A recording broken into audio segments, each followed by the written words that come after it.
Tensions between Iran and the United States, Britain has called upon the United Nations on the seizure of the British tanker. Now, in a letter to the United Nations Security Council, Britain has called the seizure as a quote-unquote illegal interference. Britain also claims that the tanker was approached by the Iranian forces when it was in the Omani territorial waters. The letter was also sent to the United Nations Secretary General Antonio Guterres. The seizure, which happened in the global oil trade's most important waterway, has escalated the tensions between the United Kingdom and Iran. The incident follows threats from Tehran to retaliate for Britain's seizure of the tanker Grace 1. The British Foreign Secretary Jeremy Hunt commented on this issue, saying that the seizure is completely unacceptable. Iran's Revolutionary Guards had taken control of the British tanker after it collided with an Iranian fishing boat.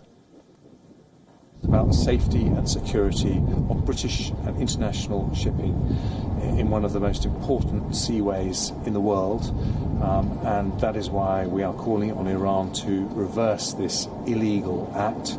We're looking for ways to de-escalate the situation, but we're also very clear that we will do what it takes to ensure the safety and security of British and international shipping.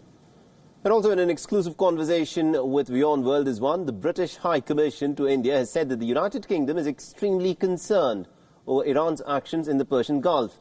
Now, the High Commission has said that the United Kingdom's ships have been advised to stay out of the Strait of Hormuz for an interim period. It said, and I quote, "We will respond in a way that is considered but robust, and we are absolutely certain that if this situation is not resolved quickly, there will be serious consequences." Now, this after Iran had seized a British oil tanker in the Persian Gulf.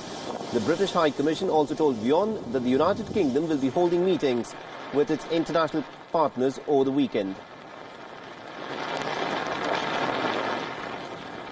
Now, thousands of people have rallied in central London, displaying their discontent with Brexit and also with the Conservative Party leadership hopeful Boris Johnson, who is pretty much on his way to becoming the next Prime Minister.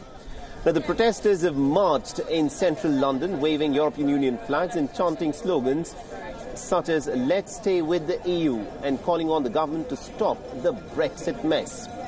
The colourful banners and European Union flags filled the streets with crowds singing and chanting as they marched towards the Parliament Square. The protesters are calling for a second referendum on Brexit, while some are demanding for a complete stop to the Brexit process.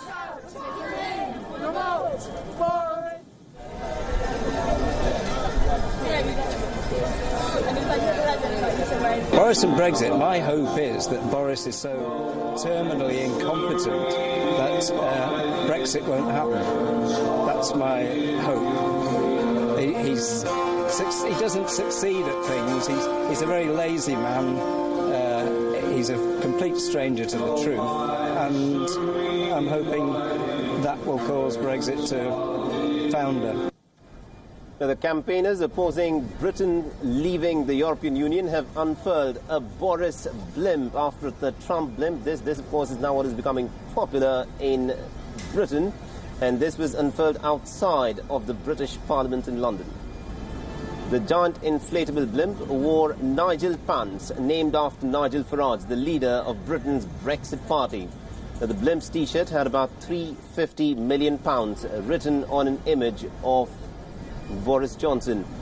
This points, of course, to the disputed £350 million a week savings that Brexiteers had promised once the country leaves the European Union.